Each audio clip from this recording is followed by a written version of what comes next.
Before I get into this video, I'd like to address two things.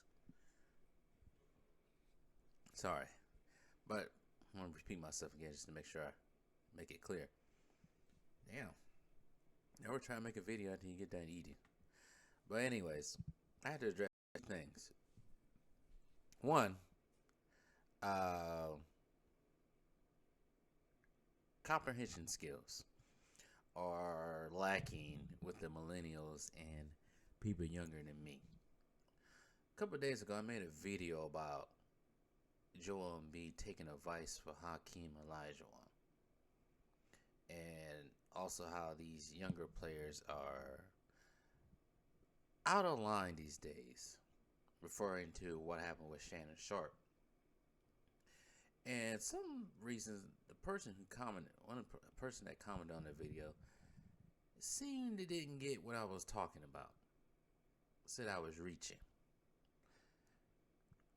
How can I be reaching, sir, when I'm acknowledging that if someone who has been to the mountaintop twice, who is a top 75 all-time player, a Hall of Famer, one of the best centers that ever played the game, is giving advice to a youngin who can improve their game, how's that reaching?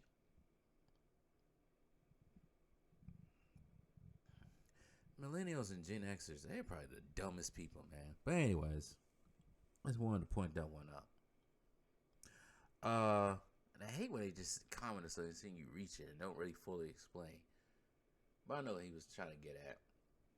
And then I'd like to apologize to I don't know if he's a subscriber or a commenter.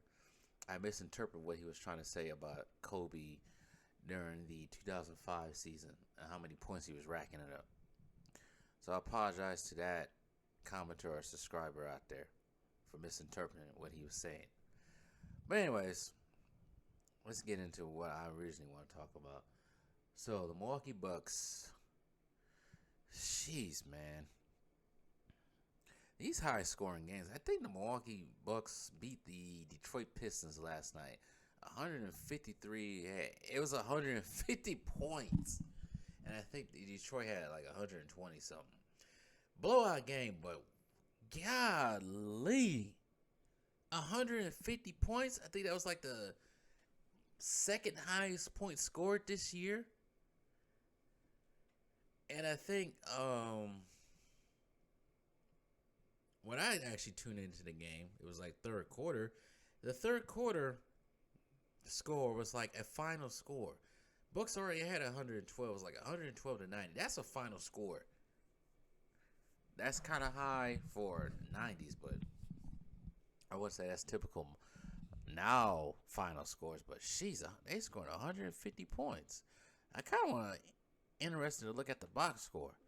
But one thing I was encouraged by this game also, search for the box score for this game, was the reappearance of Chris Middleton, who scored 8 points today. So he's back. And also Giannis came back today. I think he scored 28 points. I think he scored 20 points in the first quarter. But this game wasn't even close.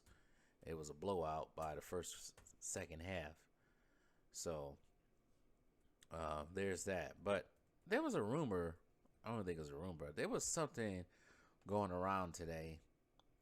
So yeah, so the final score today, sorry to interrupt. The final score today was 150, or last night. 150 to 130. That was the final score. So Bucks won by 20. They was up by 30 in the beginning of the fourth, but they took all the starters out.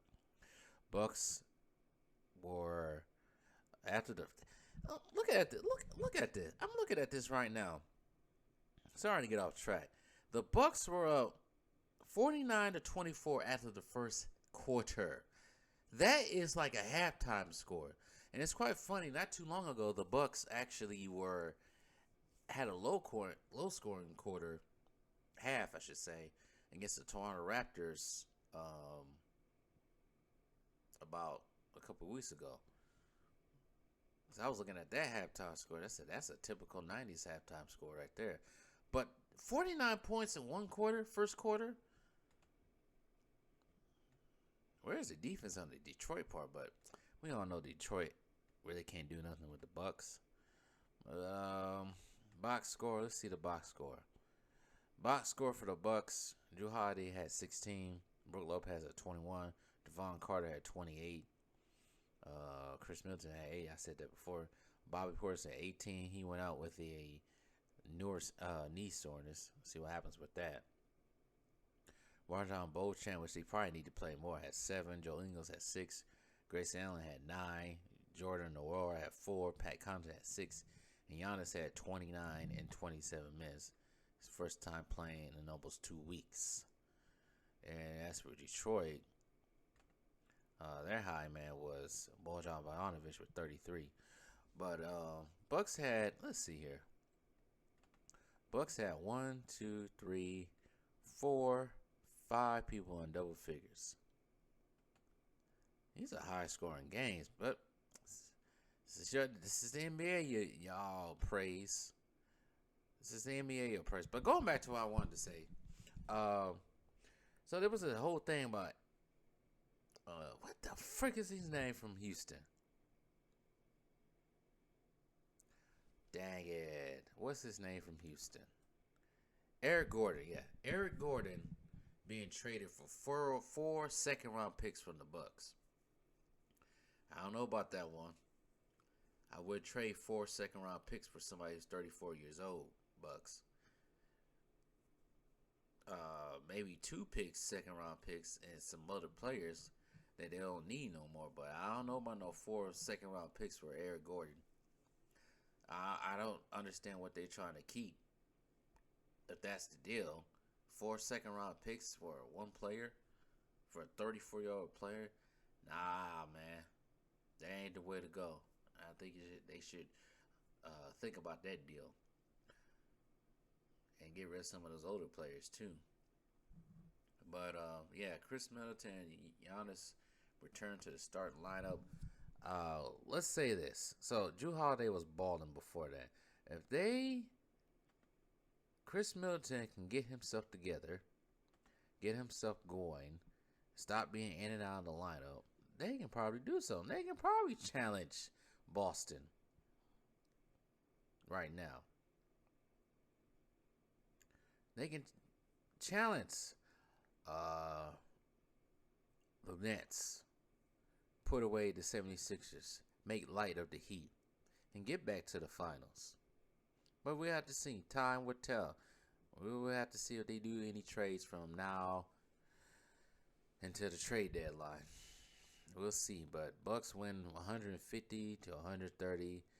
This high-scoring games ain't working for me, man. It looks kind of ridiculous. It's just inflated scores. It's ridiculous. It's like DeMarcus Cousins. It's getting ridiculous.